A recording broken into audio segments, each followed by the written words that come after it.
ఎవరూ లేరు. ఆ రోజు ఇక్కడ ఇందాక తమ్ముడు చెప్పాడు అమ్మా నువ్వే వచ్చావు మాట్లాడావు, అప్పుడు కాంగ్రెస్ పార్టీ ద్రోహం చేసిందని చెప్పావు, మీ పార్టీ జెండా ఎత్తుకున్నాం, ఇప్పుడు మళ్ళీ నువ్వే కాంగ్రెస్ పార్టీ జెండా ఎత్తుకోమంటున్నావు, ఇది ఎక్కడి న్యాయం అని అడిగాడు. అన్నా నేను ఒక మాట అడుగుతా, రాజశేఖర రెడ్డి గారు కాంగ్రెస్ పార్టీలో నాయకుడిగా ఉన్నాడు. రాజశేఖర రెడ్డి గారికి కాంగ్రెస్ పార్టీ 2 సార్లు ముఖ్యమంత్రి అయ్యే అవకాశం ఇచ్చింది.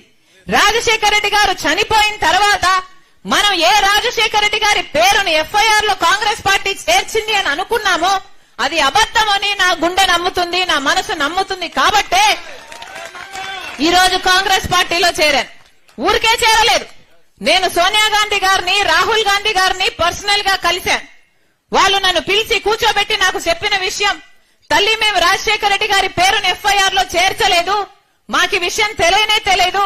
ఒకటి ఆలోచించమ్మా, నా భర్త అంటే సోనియా గాంధీ గారు చెప్పిన మాట, తన భర్త రాజీవ్ గాంధీ గారి పేరు కూడా బొఫోర్స్ కేసులో ఆయన చనిపోయిన తర్వాత ఆయన పేరును పెట్టారు ఎఫ్ఐఆర్ లో.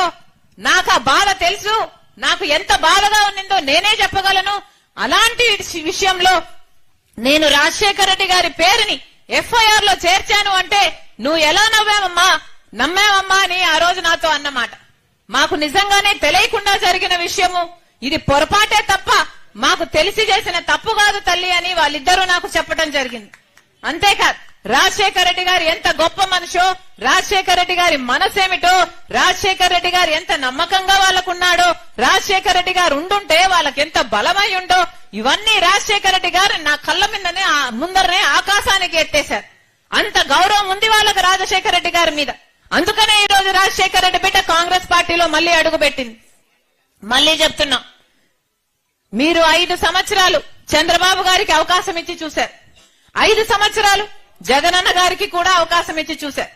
చంద్రబాబు గారు ప్రత్యేక హోదా తేలేదు, పోలవరం తేలేదు, రాజధాని కట్టలేదు. పోనీ జగనన్న గారు మూకుమ్మడి రాజీనామాలన్నాడు, పెద్ద పెద్ద మాటలు చెప్పాడు, నిరాహార దీక్షలు చేశాడు. ముఖ్యమంత్రి అయినాక అన్ని మర్చిపోయాడు. ఈనాదే లేదు ప్రత్యేక హోదా, ఈనాదే లేదు పోలవరం ప్రాజెక్ట్, ఈనాదే లేదు రాజధాని. అందుకే చెప్తున్నాం, అందరూ బీజేపీ పార్టీకి లొంగిపోయిన వాళ్ళే. ఈ రోజు బీజేపీ పార్టీ అంటే ఎక్కడో లేదు మన రాష్ట్రంలో, బీజేపీ పార్టీ అంటే వీళ్లలోనే ఉంది. మన రాష్ట్రంలో ఒక్క బీజేపీ ఎమ్మెల్యే లేడు, ఒక్క బీజేపీ ఎంపీ కూడా లేడు. అయినా కూడా ఈ రోజు బీజేపీ మన రాష్ట్రంలో ఏలుబడి చేస్తుంది, రాజ్యం ఏలుతుంది. ఈ రోజు ఆంధ్ర రాష్ట్రం బీజేపీ వశమైపోయింది, కైవశమైపోయింది. ఎందుకంటే ఈ రోజు అటు ప్రతిపక్ష నాయకుడైనా, ఇటు అధికార పక్షం నాయకుడైనా, ఇటు జగనన్నైనా చంద్రబాబు గారైనా ఇద్దరు బీజేపీకి సాష్టాగపడుతున్నారు. కాబట్టి ఇద్దరికి బీజేపీ కావాలట. బీజేపీ ఏమో ఇద్దరితో డ్యూయెట్లు పాడుతుంది. ఇది ట్రయాంగిల్ లవ్ స్టోరీ కాదా? ఏమిటిది? ఏమిటయ్యా?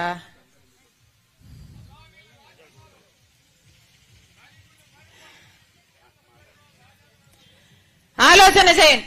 అందుకే చెప్తున్నాం, మళ్ళొక్కసారి ఈ మోసపు రాజకీయాలు నమ్మకండి. ఒకరేమో ప్రత్యక్షంగా బీజేపీ పార్టీతో పొత్తు పెట్టుకోపోతున్నారు చంద్రబాబు గారు, ఇంకొకరేమో పరోక్షంగా జగనన్న గారికి ఎప్పటి నుంచో పొత్తుంది బీజేపీ పార్టీలు. ఈ పొత్తులు మనకు అర్థం కావు, ఈ రాజకీయాలు మనకు అర్థం కావు. మనకు అర్థమైందల్లా 5 సంవత్సరాలు ఒకరికి అధికారం ఇచ్చి చూశాం, ఇంకొక 5 సంవత్సరాలు ఇంకొకరికి అధికారం ఇచ్చి చూశాం. 5 సంవత్సరాలు చంద్రబాబు గారికి అధికారం ఇచ్చి చూశాం, 5 సంవత్సరాలు జగన్ రెడ్డికి అధికారం ఇచ్చాం. వీళ్ళిద్దరిలో ఎవరికి మళ్లీ ప్రత్యేక హోదా కోసం కొట్లాడాలి అన్న చిత్తశుద్ధే లేదు. ప్రత్యేక హోదా రాలేదు, మనకు పోలవరం ప్రాజెక్టు రాలేదు, మనకు రాజధాని రాలేదు, విశాఖ రైల్వే జోను కాలేదు, Visakha to Chennai industrial corridor కాలేదు, ఉత్తరాంధ్రకు రాయలసీమకు ఎకనామిక్ ప్యాకేజీలు రాలేదు. ఒక్కటంటే ఒక్క వాగ్దానం కూడా మనకు నెరవేరలేదు.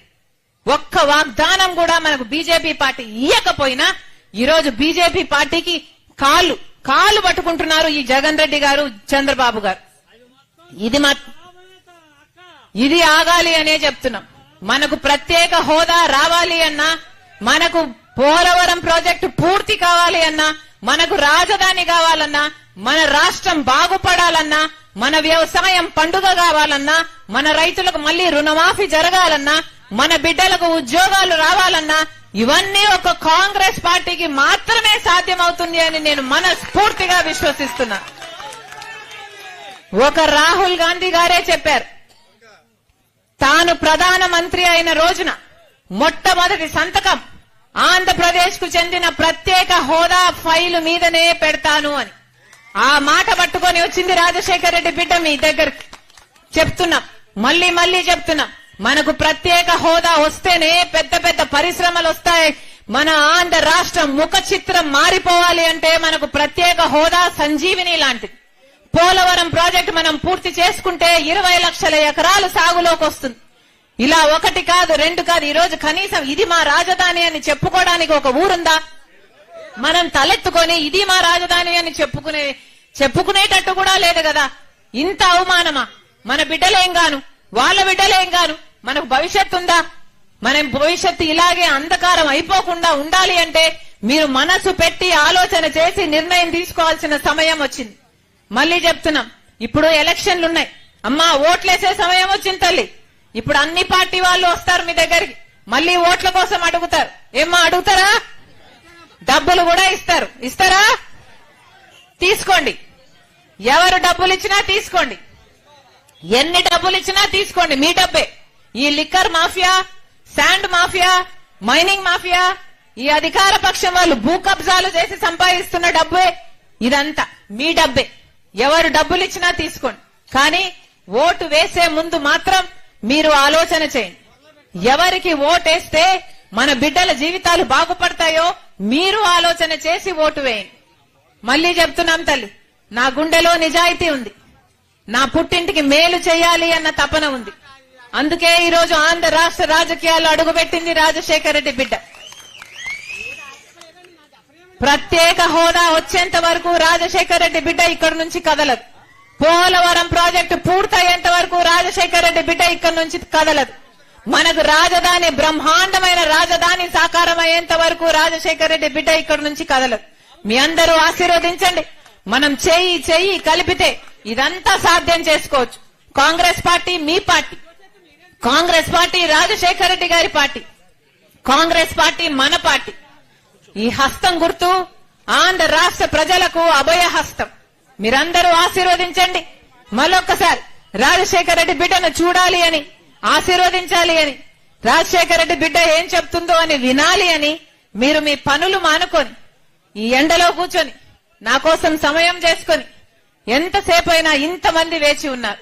మరొక్కసారి మీ ప్రేమకు, మీ అభిమానానికి రాజశేఖర రెడ్డి బిడ్డ శిరస్సు వంచి చేతులు జోడించి మనస్ఫూర్తిగా కృతజ్ఞతలు చెప్పుకుంటుంది.